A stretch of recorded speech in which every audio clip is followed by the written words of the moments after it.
Salut à tous, on se retrouve pour le 13e chapitre de Gathering Storm, la fracture de Biel-Tan, et ça va être un super chapitre. Moi j'ai pris beaucoup de plaisir à le lire, il y a des choses assez sympas qui s'y passent, des bonnes informations, donc moi ça m'a vraiment inspiré, enfin je vais vous dire la réalité, ça m'a tellement inspiré que je me suis dit, ouh putain si je me refaisais une petite force d'Iyanden, c'est dire, ça faisait longtemps que j'avais pas été motivé pour me faire d'une armée, une force de 40k, mais là en plus, voilà, vous allez voir que c'est vraiment assez sympathique. Et c'est tout ce qu'on demande en fait au lore, enfin moi c'est tout ce que je demande au lore d'un jeu, c'est de me donner envie de jouer au jeu. Donc j'espère que je réussirai à vous transmettre en fait la même émotion que ce que j'ai éprouvé. Alors donc on se trouve à la fin du discours entre les grands prophètes d'Iyanden, d'Ultwé. Alors je crois pas qu'il y ait d'autres grands prophètes, d'autres vaisseaux mondes, on a vraiment que Eldrad Ultran, Kissa Duras, vous savez un des grands prophètes d'Ultwé qui l'a accompagné. Je crois pas qu'il y ait d'autres grands prophètes de Biel-Tan par exemple ou ce genre de choses, et ils discutent tous ensemble et au final voilà, décision est prise, on va donner quelques forces aux exhumés, aux forces Inari, mais par contre bien sûr leur but c'est c'est que les Inari puissent continuer leur quête, mais aussi qu'ils virent en fait de Iyanden, tout simplement. On en est là. Mais ce qui se passe aussi, c'est qu'ils ne vont pas partir tout seuls, parce qu'en fait, ce qui va se passer, c'est que Ivraine, on vous l'a déjà dit, elle va réussir à unifier l'esprit et le corps de moelle spectrale des constructs, ce qui fait que autant avant, j'en ai déjà parlé dans la vidéo d'avant, les constructs de moelle spectrale, les seigneurs fantômes, les gardes fantômes, les Wraith Knight étaient toujours, alors Wraith Knight un peu moins, mais étaient toujours dans une vision d'un rêve éveillé, c'est comme ça qu'on nous l'a toujours décrit, et là encore on nous parle de ça, on nous parle d'un rêve éveillé, et là en fait ce qui se passe c'est que l'âme est unifiée directement au construct, et qu'en fait les exhumés, les héros Eldar d'antan, eh bien se retrouvent dans des corps des constructs, et ils arrivent à sentir l'environnement, à sentir, alors on va pas trop pinailler sur comment ça se fait qu'ils réussissent à sentir, mais le corps du construct de moelle spectrale réussissent à les faire sentir aussi bien de façon haptique que de façon avec l'odorat. Alors le goût, on imagine que mais ils ont pas de goût parce qu'il n'y a pas de bouche sur les guerriers fantômes,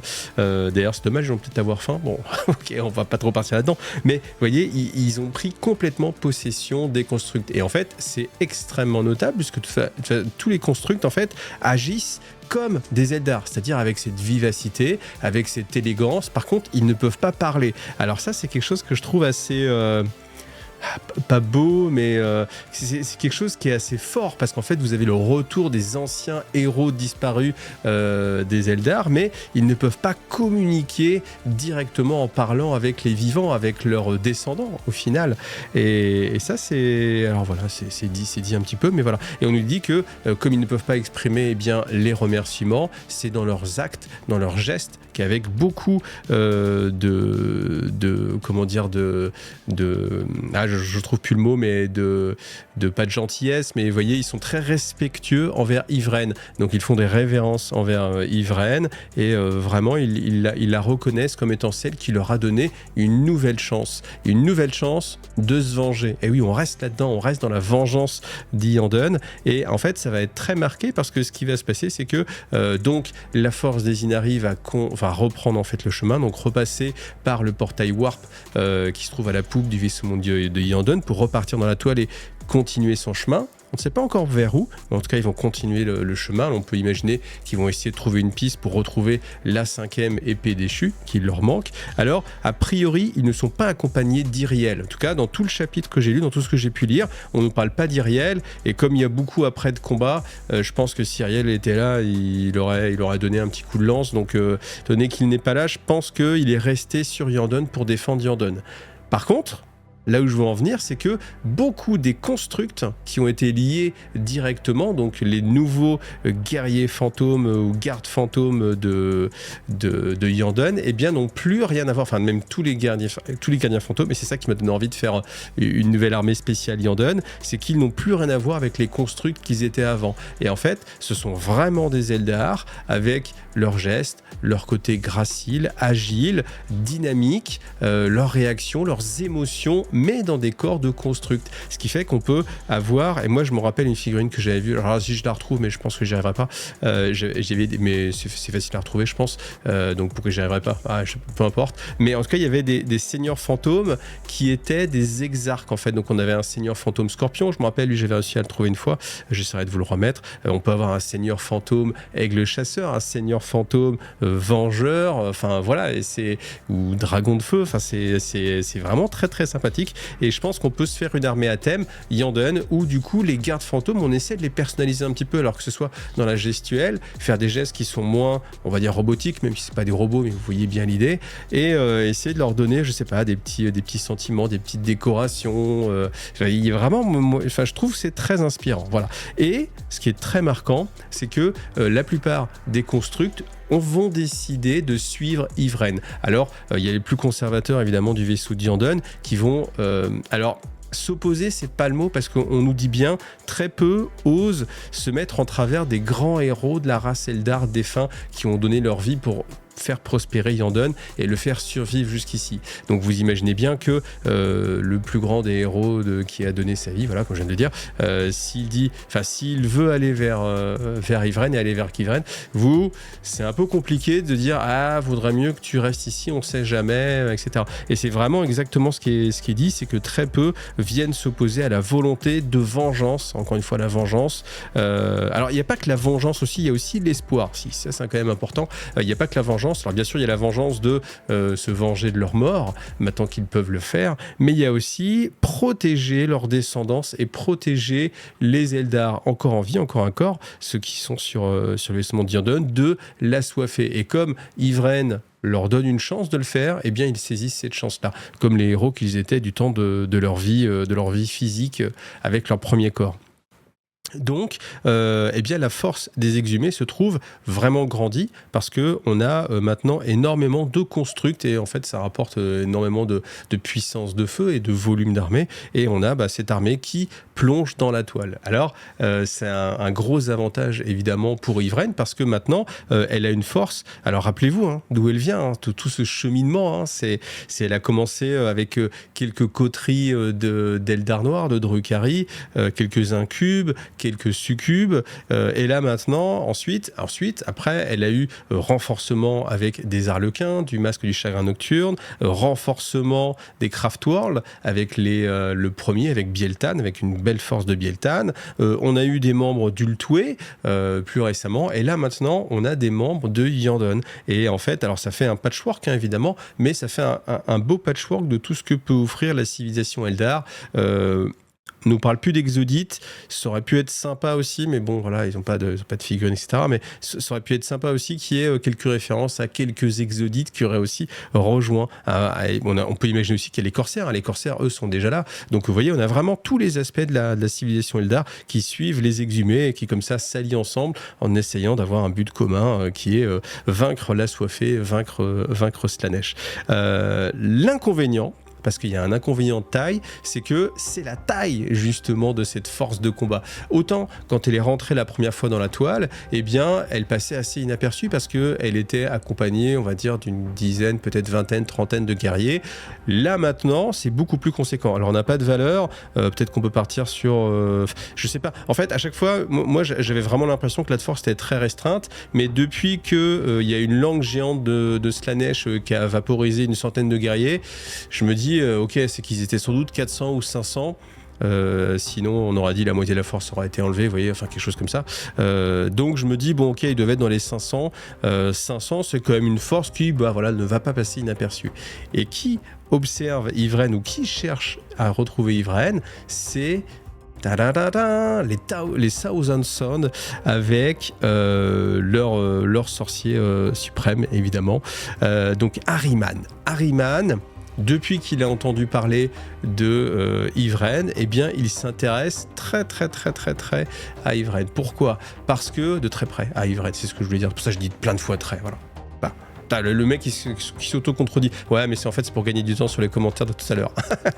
Donc, depuis qu'il a eu vent que Yvraine pouvait reconstruire les corps, ressusciter, exhumer les vivants, eh bien tout simplement ça fait écho à sa quête, sa propre quête, alors qu'il y a une quête de rédemption. L'histoire des Thousand Sons, peut-être vous la connaissez, si vous la connaissez pas, on va refaire un petit point. Ce qui s'est passé, c'est qu'à une époque, les Thousand Sons, eux, étaient l'espèce marine qui était les plus proches des pouvoirs psychiques, donc qui puisaient le plus dans les forces en fait du warp, ce qui n'était pas bien vu forcément, et à un moment donné l'empereur a interdit justement l'utilisation trop forte des pouvoirs psychiques. Magnus, qui était le primarque des Thousand Sons, du coup voyait ça comme un affront en fait, un affront à toutes ses recherches, parce que lui était vraiment extrêmement engagé dans ses recherches sur le warp, sur les pouvoirs psychiques de l'humanité. Lui il voyait ça comme un outil positif pour permettre à l'humanité de triompher,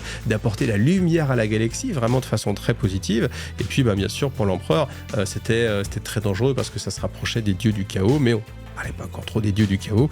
Après, vous connaissez l'histoire de l'Eris de Russe, les Thousand Sons sont passés du côté du chaos, et en fait, eh bien, dans cette partie-là, les Thousand Sons, eh bien, se sont livrés à des expériences de plus en plus intenses avec le chaos, avec le warp, et il y avait une petite défaillance dans leur patrimoine génétique qui s'est trouvée amplifiée, et ils ont commencé à muter. Et muter pas pour leur plus grand plaisir, mais pour se transformer en rejetons en fait du chaos, donc des créatures sans âme. Alors sans âme je sais pas trop, mais en tout cas sans esprit, sans capacité de raisonnement, et en fait les frères d'hier sont devenus des sortes de créatures beuglants, voilà, et ce qui a été vraiment un échec pour les Thousand Sons. Et Ahriman en fait contre l'avis de Magnus, eh bien, s'est réuni avec ses plus fidèles sorciers, et ils ont fait le rituel rubrique,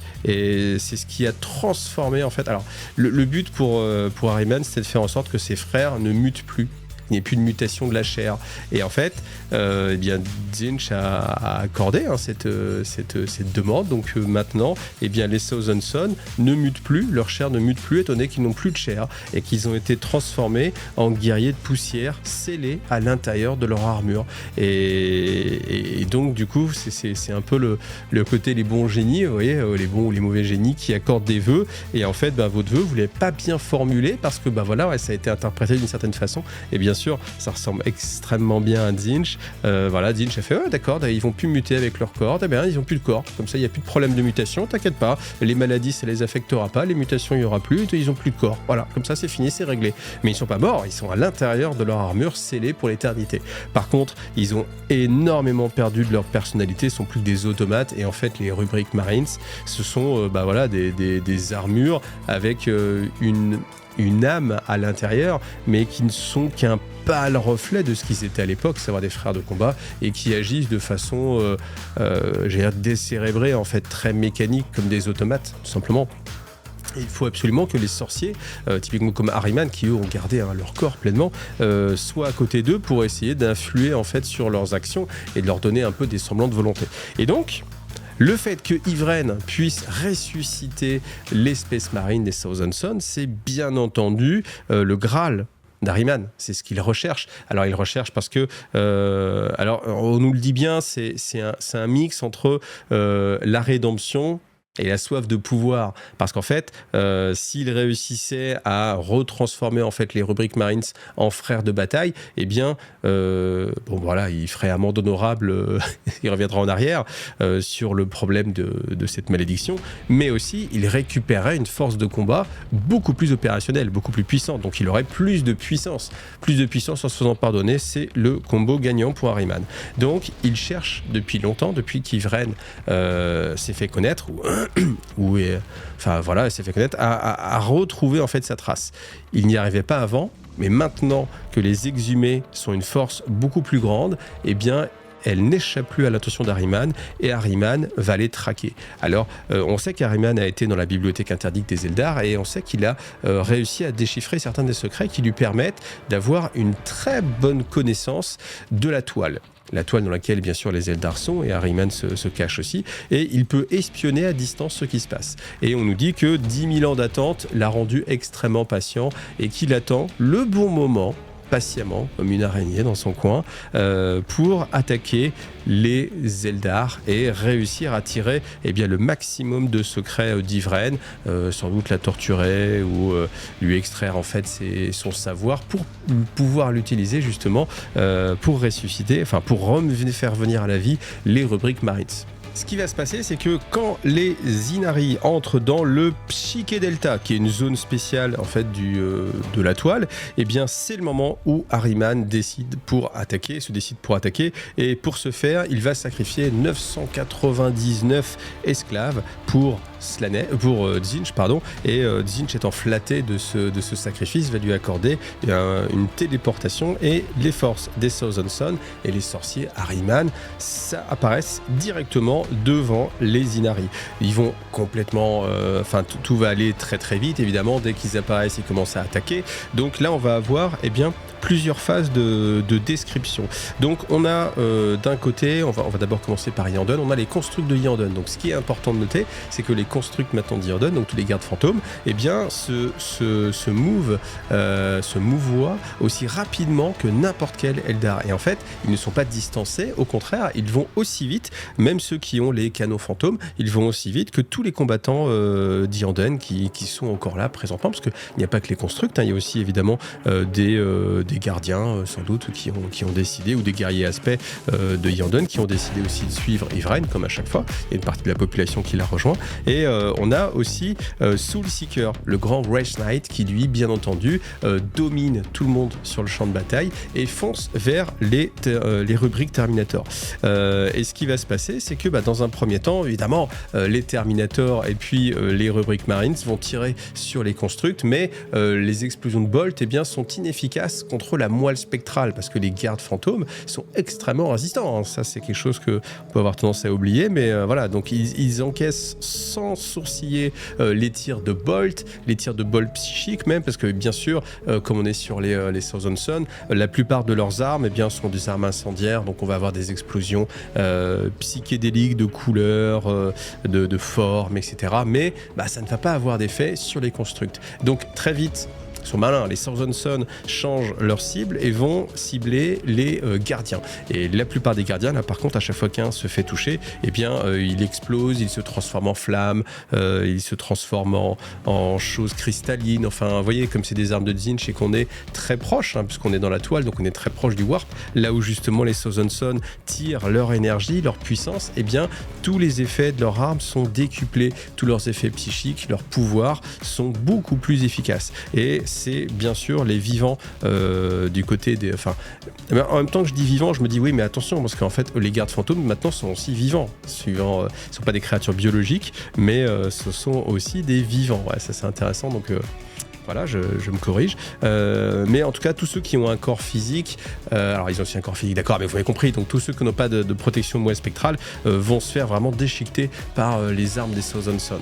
Donc, ce qui va se passer, c'est que le Soulseeker, lui, va essayer de projeter, en fait, d'utiliser son champ de dispersion, donc son grand bouclier, pour projeter une onde qui va protéger les guerriers les plus faibles, ceux qui n'ont pas un corps de moelle spectrale, pour essayer de se rapprocher vraiment le plus possible, donné qu'il est équipé plutôt version corps à corps. Il a un grand sabre, donc bien sûr lui son but c'est de se rapprocher le plus possible. On a les gardiens, alors on peut imaginer que c'est des gardiens de choc qui cherchent aussi à se rapprocher. Bien sûr on a des tirs, donc des tirs de shuriken, mais on nous dit aussi que les tirs de shuriken se retrouvent inefficaces face aux Terminators, que même s'ils arrivent à traverser en fait les armures des rubriques Marines, étant donné qu'il y a à l'intérieur pas de corps physique, on peut pas les blesser en fait. Donc voilà, le but c'est de détruire complètement l'armure pour que l'âme puisse s'échappe ou se dissolve en fait dans la réalité et que le rubrique marine tombe, mais voilà, c'est pas parce qu'il va prendre une blessure au bras que ça va l'arrêter, ou même un tir à la tête, ça va pas avoir un impact énorme. Donc on a cette première phase où on est un petit peu sur il ne se passe rien, les deux se tirent dessus mais ça ne marche pas trop, donc évidemment les Thousand Sons vont cibler les éléments les plus faibles, donc là par contre ça a un plus grand impact, mais pendant ce temps-là, avec le champ de force justement du Wraith Knight, ils se sont suffisamment rapprochés rapprocher pour pouvoir commencer à arriver au corps à corps. Et au corps à corps, eh bien là, les armures Terminator fondent comme neige au soleil parce que tous les sabres, les haches aussi que possèdent en fait les gardes fantômes de corps à corps, eh bien vont découper très facilement les armures de l'ex-impérium du chaos, même protégées par des champs warp, des champs de protection psychique, eh bien ça ne va pas suffire. Et là, du coup, ça se rééquilibre un petit peu, où on a des pertes maintenant du côté aussi bien des Thousand Sons que du côté des Eldar. Ensuite, on va passer à un autre coin. Donc à un autre coin, on va aller directement sur Ahriman. Ahriman se bat contre des Arlequins. Et en fait, Ahriman, il va faire intervenir 9 sorciers. Les 9 sorciers qui ont été avec lui lorsqu'il a fait le rituel des rubriques, ils sont avec lui et chacun apporte son lot, son type de magie un peu spécifique. Donc on les voit, il y en a un qui est en train de marcher dans les airs et en fait à chacun de ses pas on a des flammes qui sortent de dessous ses pas, on a certains qui sont sur des disques, voilà. Alors ce qui est assez sympathique, c'est que si vous avez joué à Space Marine numéro 2, qui est un très bon jeu, très sympathique, vous avez une très belle vision des forces des Thousand Sons. Là aussi on a des démons qui vont les aider. Par contre après on n'a pas les les sortes de bestigors là. J'ai oublié le nom, voilà, je voulais faire le malin mais j'ai oublié le nom, ceux qui ont les boucliers etc. Je ne sais plus comment ça s'appelle, je ne sais plus, c'est pas grave, mais là comme c'est des figurines qui n'étaient pas sorties, du coup on est beaucoup plus sur des aurores, des osaures bleus, des hurleurs, vous voyez, donc tout ce qui était sorti avant, donc on n'a pas cette description. Mais sinon, si vous avez déjà vécu les attaques des Thousand Sons dans Space Marine 2, vous voyez très bien ce qui se passe en termes de combat. Donc on a vraiment les mêmes choses, donc les sorciers sur leur disque qui vont envoyer des rayons de lumière, des crânes volant vers vous, etc. Donc vous avez très bien l'ambiance. Donc Ahriman, lui, eh bien, il domine complètement le champ de bataille, étant donné que simplement, voilà, un petit clic à gauche, 3 arlequins qui se vaporisent, des aigles chasseurs qui viennent sur le côté, c'est pareil, un petit regard, il se transforme en serpent qui tombe du ciel. D'un autre côté, on a des gardiens qui vont se retrouver mutés par simplement sa propre volonté. Donc Ahriman, lui, il tire parfaitement sa puissance en fait du warp, et comme il est très proche du warp, on peut imaginer pas très loin du regard de Tzeentch lui-même. Voilà, ça se passe extrêmement bien pour lui, et c'est pour ça qu'il a choisi justement cet endroit très précis pour attaquer les Inari, parce que il est dans la configuration la plus avantageuse pour lui et puis les Thousand Sons. Donc voilà, on a cette force, les Arlequins là, ils pâtissent un petit peu des choses. Après, on a, alors j'ai oublié aussi les gens d'Altonzar, vous savez, le vaisseau monde qui a été voyagé aussi dans le Warp. Donc on a vraiment une force très grande. Autre passage assez intéressant, on nous parle d'Ultwé. Donc Ultwé va être guidé par les 2 grands prophètes, donc Kissaduras et Eldrad Untran. Maintenant, Kissaduras va se prendre un sort qui va le transformer en créature sylvestre, mais comme on nous dit simplement qu'il se transforme en arbre avec le visage grimaçant, voilà. Et en fait, voilà, le grand Kissaduras vient a priori de décéder directement, simplement avec une incantation d'Ahriman. Et ça, tu fais vache. Alors, ça n'a jamais été un personnage très mis en avant. On nous l'a sorti un petit peu du placard et c'est toujours un petit peu la même chose, mais il faut imaginer que c'était un des plus grands prophètes, et d'Ultwé en plus, là où c'est leur spécialité, et qui se fasse avoir aussi simplement.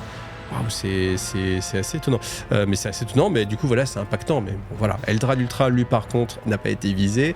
Donc, lui va utiliser en fait ses pouvoirs magiques. Donc, bien sûr, il va protéger, alors aussi bien protéger qu'attaquer. C'est-à-dire qu'il va y avoir des sorts débilitants sur les Space Marines. Donc, typiquement, c'est les pouvoirs qu'il avait à l'époque, hein, genre tempête, tous les pouvoirs qu'il y avait à cette époque-là. Donc, tempête d'éclairs, divination, chance, guide, etc. Donc, c'est écrit, en fait, c'est assez amusant de retrouver la description des choses qu'il y avait à l'époque dans le jeu. On nous décrit aussi que certains sorciers en fait lancent des osselets sous les pieds en fait des guerriers Eldar, et qu'en fait ces osselets poussent comme des graines, et en ayant juste le squelette en fait, c'est-à-dire que c'est comme un squelette en fait qui pousse et qui vous agrippe et qui vous déchire en fait, et qui va bien sûr tuer une bonne partie des Eldar qui sont sous ces graines là. Qu'est-ce qu'il y a comme choses qui sont assez intéressantes. Enfin voilà, on a vraiment toutes ces descriptions qui représentent que bon, c'est un vrai chaos et un gros carnage. Et en fait, ce qui est très important, c'est que les forces de Tzeentch, justement, gagnent de la puissance quand c'est le bazar, le changement. Et là, on est en plein là-dedans, étant donné qu'il y a beaucoup de combats qui se portent sur différents fronts et que l'ensemble de tout ça, eh bien, va servir en fait Tzeentch, donc le changement. Et forcément, les combattants vont commencer à mieux se battre. Même les rubriques Marines, en fait, vont commencer à retrouver plus de célérité, en fait. Et on sent que la bataille commence à prendre un tournant, et on a l'avantage qui commence à être assez net pour les Thousand Sons. On a bien sûr des gardes fantômes qui eux aussi finissent par se faire vaporiser avec des éclairs de magie, leur moelle spectrale ne suffisant pas à arrêter autant d'énergie, etc. Et il y a un moment où on sent que la balance est en train de tourner. Et c'est à ce moment-là où une nouvelle force apparaît, les Seigneurs Phénix. On a l'ensemble quasiment des Seigneurs Phénix qui apparaît, et ils ne sont pas guidés par Azurmen qui devrait normalement guider les Seigneurs Phénix. Alors je pense que juste le but c'est en fait, dans la mythologie Eldar, il y a le Ranadandra, et il y a un moment donné où Azurmen est censé être celui qui guide les Seigneurs Phénix. Alors, pas celui qui les rassemble, attention, mais celui qui va les guider au combat, en fait, lors du combat. Et là, je pense que le fait de dire ce n'est pas Azurmen qui les guide, mais c'est Ivraine. Alors, on nous cite, alors je sais pas pourquoi ils nous disent pas vraiment Ivraine, ils nous disent celle qui avait accueilli Enid en elle et avait été exhumée. Et je sais pas pourquoi ils se disent pas Ivraine, peut-être pour rappeler un peu le fait qu'elle a été transformée, le fait que c'est une sorte de sainte. Je pense que c'est un peu cette idée-là. Mais du coup, j'ai eu le doute, en fait, j'ai relu 2-3 fois pour dire, tiens, mais on parle de qui, en fait? Est-ce qu'il y aurait un seigneur fantôme qui aurait été exhumé aussi, ou j'ai oublié, ou non, c'est pas Iriel, c'est pas un seigneur, enfin, etc. Je me suis posé quand même la question, mais on est vraiment sur, bon, je pense que c'est vraiment Ivraine qui les lead. Inid, voilà, ça marche bien. Et on va avoir le descriptif des différents Seigneurs Phénix. Alors on commence avec Baharot qui plonge son fusil à canon multiple, crachant des rayons aveuglants pour brûler les yeux d'un Lord of Change, parce que oui, en fait, il y a forcément, plus il y avait de victoires du côté de Thousand Sons, plus les incarnations démoniaques étaient puissantes, et puis on a quelques Lord of Change qui sont arrivés et qui se font bien plaisir justement avec les gardes fantômes, avec les différentes forces, avec les Arlequins aussi, voilà. Et on a donc Baharot, voilà. Ensuite on a Jenzar tournoyant avec son arme d'ast désignant une spirale de mort autour d'elle. Son triskel jaillit, trancha en deux les démons à la peau rose en s'envolant, puis découpa leur réplique à la peau bleue en revenant dans la main de Jenzar. Oui, parce qu'en fait ce qui se passe, c'est que les aurores roses, quand elles sont tuées, détruites, elles se transforment en deux aurores bleues. Et voilà, ce qui se passe, c'est que Jenzar, avec son effet boomerang, pouf, je tue les roses et sur le retour je tue les bleus. Je trouve que cette image est assez sympathique. Ça donne même envie de faire un diorama pour bon, on fera ça un autre jour ou une autre vie. Ensuite on a qui? On a Fuegan, donc Fuegan des dragons de feu, qui lui se fait nimber d'une énergie psychique pyro-psychique, donc vraiment des limbes de feu. Donc c'est un des démons majeurs qui lui crache des flammes. Bon, bien sûr, il a pris Fuegan, mal joué, parce que Fuegan est complètement immunisé à toute forme, même psychique en fait, même magique, de flammes et de chaleur, et il ressort complètement impeccable. Par contre, lui va utiliser sa pique de feu avec précision et va complètement décapiter le démon majeur. Lui, par contre, n'était pas immunisé au feu. Ah, ça c'est dommage, hein. On utilise les flammes, mais on n'est pas immunisé. C'est dommage. Donc voilà, encore un point pour le Seigneur Fantôme. Ensuite, qui on va avoir? On va avoir celui des Mogunra, celui des faucheurs noirs, qui vient se camper sur les restes d'un Wraith Knight tombé. Donc on a plusieurs Wraith Knight, on n'avait pas que Soulseeker dont on a parlé tout à l'heure, et camper fièrement dessus. Il va utiliser le Mogtar, donc son arme qui crache des shurikens, et on nous dit qu'il est tellement précis que chaque shuriken, enfin faut imaginer vraiment que c'est une arme un peu comme une sorte de grosse mitrailleuse, chaque shuriken va tuer un démon, et il n'y a aucun shuriken de perdu. À chaque fois qu'il tire, c'est un coup au but, et voilà. Et alors qu'il est en train de cibler différents chariots, alors on nous dit que, en plus, on rappelle un peu les différentes munitions qu'il peut y avoir. Il a des munitions explosives aussi. On dit qu'il réserve ses munitions bio-explosives au Burning Chariot sillonnant dans le ciel sur des traînées de feu. Chacun d'eux finit en météore, s'écrasant dans les hordes en surface. Et là, on a le démon majeur Vexwing qui se téléporte derrière lui, le sceptre levé pour l'écraser. Et avant que le coup s'abatte, Karandras frappe par en dessous, comme engendré par les ombres, taillant l'horreur aviaire en illusion scintillante avec sa lame mordante et sa pince de scorpion. Voilà. Et voilà, comme ça, on a tous les Seigneurs Phénix. Alors du coup, c'est vrai que maintenant qu'on a un nouveau Seigneur Phénix qui est arrivé, celui des araignées spectrales, je ne sais plus comment il s'appelle, ou elle s'appelle, parce que je crois que c'est une femme, tu dis, bah il en manquait en fait, c'est dommage. Et puis après, voilà. Mais du coup, là, on a quand même la Dream Team Eldar. Hein. Donc tous les Seigneurs Phénix, c'est la première fois qu'on a les Seigneurs Phénix réunis. Et en fait, dans la mythologie Eldar, dans tout ce qu'on a entendu déjà depuis des années, le moment où les Seigneurs Phénix seraient réunis, c'est pour le Ranadandra, c'est pour la dernière bataille. Donc on a, quand moi je suis en train de lire ça, on se dit mais attends, c'est vraiment le dernier combat, le combat final, et ça te fait vivre quelque chose de fou, parce que depuis toute ta vie de joueur, on t'a dit le jour où les... En plus, moi j'étais joueur Eldar, j'ai commencé Eldar, donc j'ai été biberonné au lore Eldar. Le Ranadandra, la fin des temps, le dernier combat des Eldar, le rassemblement des Seigneurs Phénix. T'as le rassemblement des Seigneurs Phénix. Et Azurmen est là aussi. Hein. Azurmen, alors, bon, je sans doute qu'il doit découper quelques guerriers, mais à un moment, je dis, comme ça commence en disant, les Seigneurs Phénix arrivent, alors que Azurmen n'est pas à leur tête, tu dis, ah oui, il n'est pas là. Mais en fait, après, il dit, si, Azurmen est là aussi, en repli, mais il est là aussi. Donc, tu dis, si, ils sont tous là, parce que ça pouvait mettre le doute, encore une fois, mais voilà. Donc, on a cette force très, très, très impressionnante, et qui, par contre, là, va complètement supplanter en fait les Thousand Sons. Donc on a ce nouvel équilibre qui apparaît. C'est toujours comme ça, hein, le héros il n'est pas là dès le début, hein, forcément, hein, cette force là qui est très forte, elle vient à un moment où c'est un petit peu dramatique, où la balance est en train de pencher pour qu'un coup ce soit les Eldar, un coup ce soit les Thousand Sons. Donc là on est clairement sur le passage un peu plus favorable aux Eldar, et bien évidemment il y a un moment donné où il faut qu'Yvraine intervienne, et Yvraine va intervenir. Donc Yvraine identifie le leader. Le leader, c'est Ahriman,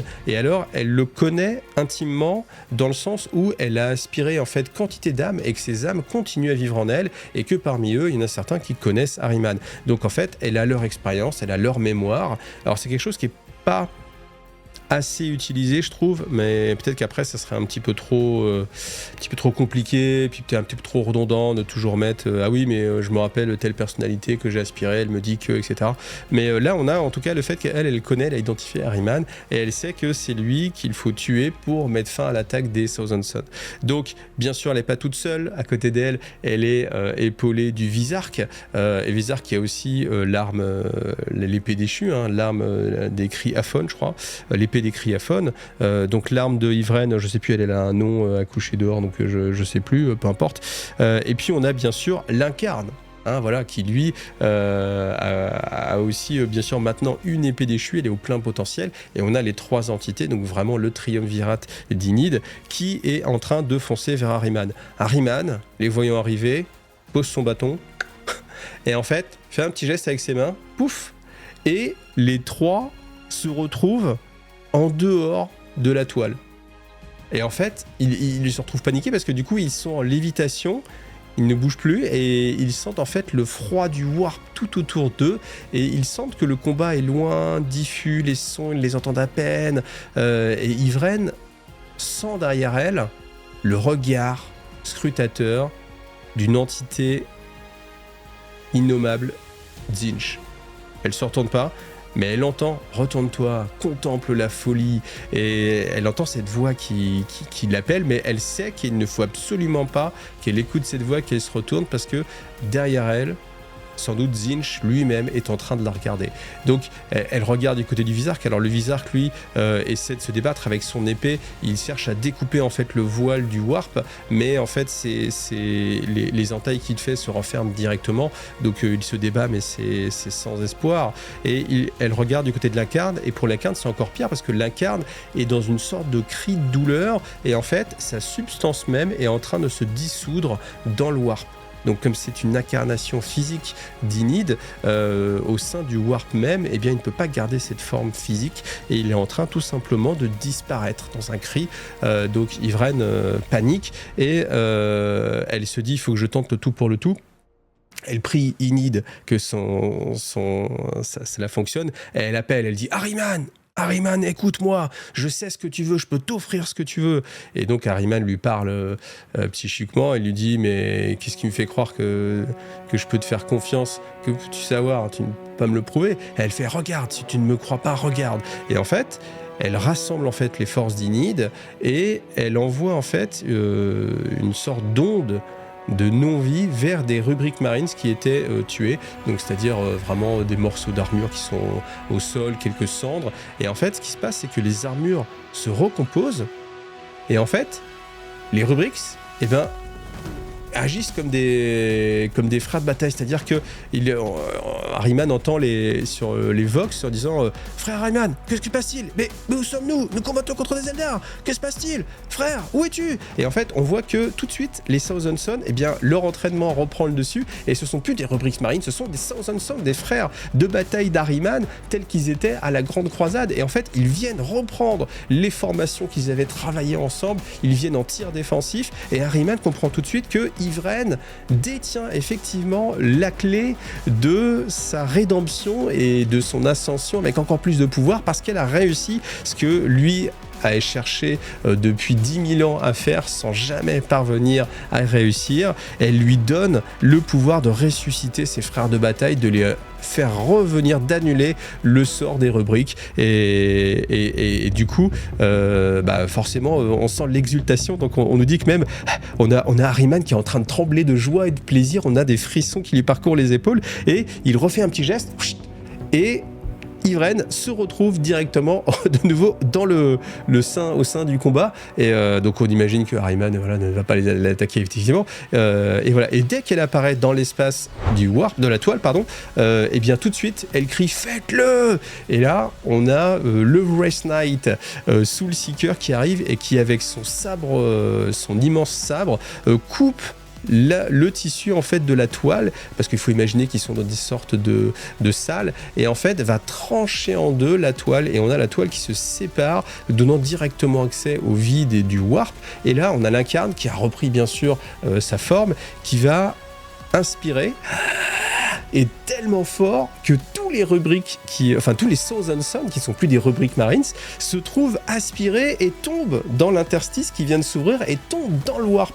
Voyant ça, Ahriman panique et se jette à leur secours en fait et fonce avec son disque dans une traînée de feu dans le warp directement pour essayer de les sauver. Et fin de ce chapitre. Et ouais, c'est ultra badass. Alors il y a encore un petit passage. Il y a même il y a un petit passage sur le côté qui, vous savez, toujours il y a comme ça des petites histoires. Mais rien que ça, c'est top. Moi, j'ai vraiment pris énormément de plaisir à ce combat. Et pour une fois, on a déjà pas mal d'interactions, différentes sortes de combats, donc c'est vraiment assez sympa. Et on a vraiment, vous imaginez, pour Ahriman, depuis 10 000 ans qu'il attend ce moment-là, on lui donne ce moment-là, Ivren lui donne en disant voilà, tu vois, regarde, c'est possible, hop là, voilà, c'est facile, juste laisse-nous vivre, tu vois, et tu auras ce que tu veux. Et Ahriman, tout excité, vous imaginez, le gars, ça fait 10 000 ans qu'il attend, il est extrêmement patient, et il y a vraiment cette description où il frissonne, où il est tout excité, et comme un gamin qui va enfin avoir son jouet après des attentes interminables, et on lui reprend directement, donc il panique, il plonge dans le warp directement. Je trouve que c'est vraiment très sympa. Donc voilà, alors petit passage à côté qui encore une fois n'a rien à voir, c'est pour dire voilà, il se passe ça en fait dans la galaxie au même moment, à un autre endroit, etc. Donc on nous parle d'une observation en fait, alors je vais vous la faire assez vite, mais en fait on nous dit que les pronostiquaires des Chevaliers Gris ont ressenti une attaque des forces du chaos sur un monde en particulier. Comment s'appelle-t-il ce monde, tellement je ne sais pas, blablabla, bon, peu importe, une planète qu'on va oublier. et c'est une planète qui était assez caractéristique parce qu'elle était extrêmement riche en minerais, à tel point qu'il y avait non pas en fait des cités ruches, mais on nous dit des gratte-firmaments. Donc j'imagine que c'est pour dire un gratte-ciel encore plus badass, et qu'on peut imaginer que la planète était un peu comme Coruscant dans Star Wars. Pardon pour ceux qui n'aiment pas quand on parle de Star Wars dans le lore Warhammer 40 000, petit clin d'œil pour quelqu'un qui se reconnaîtra. Mais en fait, on peut imaginer que la planète est complètement recouverte, alors d'une cité ruche, hein, on peut imaginer, mais en tout cas de gratte-ciel ou de gratte-firmament. Et ce qui se passe, c'est que on nous décrit que des forces titaniques renégates, traîtresses, sont équipées d'armes auditives, donc typiquement, ça c'est top aussi parce que si vous aimez les titans et que vous avez envie de faire des conversions, là voilà, on nous parle de ce passage-là où vous avez des warlords, on peut même imaginer des titans impérators, peu importe, des warlords, etc., qui ont des armes soniques. Ça, moi, ça m'évoque beaucoup de choses, surtout quand il n'y a pas si longtemps que ça, je faisais la review du Codex Thousand Sons et que je disais... J'aurais bien aimé un Predator avec des armes soniques. J'aurais bien aimé un Dread avec des armes soniques. Donc, évidemment, des titans avec des armes soniques. Ouais, ça aurait été super cool. Et là, en fait, on nous décrit que, bah voilà, quand ils ont activé leurs armes, ils ont vaporisé, liquéfié tous les défenseurs, et que ils ont fragilisé l'ensemble de l'infrastructure de la planète et que l'ensemble des gratte-firmaments se sont effondrés dans une poussière colossale à tel point que même l'espèce marine en mur énergétique ne pouvait pas survivre et agir, et que l'ensemble de la planète est maintenant paradoxalement devenue extrêmement silencieuse, étant donné qu'il ne s'y passe plus rien, que tout le monde a été tué et que toute la planète a été rasée. Et on nous dit que c'est l'œuvre de Lucius l'Éternel, donc les Thousand Sons, les Emperor Children qui suivaient étaient alliés justement à des forces titaniques qui étaient aussi inféodées à Slaanesh pour avoir des armes soniques. Et puis dernière chose, on nous dit l'observation d'un gigantesque serpentiforme massacrant tout ce que l'Astra Militarum lui envoyait n'est pas encore confirmée ou infirmée. Et ça, en général, ces petites choses-là, c'était pour dire hey, mon gars, bientôt, d'ici 2-3 ans, on va te sortir une nouvelle figurine, typiquement chez Forge World, une sorte... Parce qu'en fait, là, je repense à quelque chose, mais c'est que on a le Scorpion de Khorne qui était sorti chez Forge World, et en fait, on a attendu ce même type d'équipement pour Slaanesh, évidemment, pour Tzeentch, pour Nurgle, et en fait, là, moi, je m'étais dit, ok, donc ça veut dire que bientôt, on aura une sorte de serpent qui sera l'équivalent du Scorpion de Khorne, une très grosse figurine, très belle, voilà, pour Slaanesh. Bon. Voilà, mais si ça vous donne envie, sachez que voilà, ça existait à un moment donné dans le lore. Voilà. Bon, on va s'arrêter là. J'espère que cette vidéo vous a plu. J'espère vraiment que j'ai réussi à vous retranscrire toute l'émotion que moi personnellement j'ai eue en lisant ce passage-là, parce que vraiment j'ai pris énormément de plaisir et je suis content d'être reparti sur Gathering Storm. Et à chaque fois que je lis un passage de ce bouquin, je me dis mais voilà pourquoi j'aime ça. C'est pas, vous savez, cette Madeleine de Proust qui, quand vous la regoutez, peut-être parfois, vous dites c'est pas mal, mais bon, peut-être que j'ai un peu idéalisé les choses. Des fois, ça fait ça avec des films, souvent. Vous regardez un film, vous dites « c'était quand même badass ». Vous le regardez, puis ça m'a fait ça récemment avec un film. Tu le regardes et tu dis « ah ouais, fou, la vache, ça a vieilli quand même. Hein ». Alors que là, Gathering Storm, 10 ans... Je trouve que ça n'a pas pris une ride, et au contraire même, c'est bien meilleur que ce qu'on nous sert maintenant. Moi, je sais pas, c'est mon avis personnel. Alors peut-être que j'aime bien les Eldar, et que là on nous parle pas mal d'Eldar et que ça change un petit peu, donc c'est sympa. C'est sympa d'avoir du porn shuriken plutôt que du porn bolter tout le temps, mais j'espère en tout cas, vous me direz en commentaire, faites-moi plaisir, dites-moi que ça vous a touché et que effectivement ce lore-là mérite de revivre à travers cette série de vidéos. Voilà, donc comme d'habitude, vous aviez la playlist, hein, si jamais des fois que vous êtes arrivé ici et que vous n'avez pas vu toutes les autres vidéos de Gathering Storm, ce serait quand même un petit peu dommage, mais peut-être que ça vous a donné envie de lire ce qu'il y avait avant. Donc vous avez la playlist Gathering Storm, et puis vous retrouvez les vidéos tous les jeudis sur la chaîne à 18h, et puis si vous me suivez sur Tipeee, eh bien vous avez toutes ces vidéos-là qui sont en avance et aussi sans publicité. Voilà. Pour information, je laisse les playlists en automatique sur YouTube, donc je ne sais pas trop ce que ça donne, mais voilà, si vous voulez pas vous embêter avec les pubs, eh bien passez sur Tipeee, et puis en plus vous me faites plaisir, et puis voilà, comme ça vous avez, j'espère, cette contrepartie qui vous fait Plaisir. Allez, sur ce, on se retrouve la semaine prochaine ou un peu plus tôt si vous suivez sur Tipeee, vous avez compris le message. Et puis voilà, j'espère que voilà, on en apprendra toujours pas mal de choses. Allez, je vous donne l'intitulé du prochain chapitre, Choc sur la lune de glace. Voilà, allez, merci à tous, et à bientôt. Salut, bye.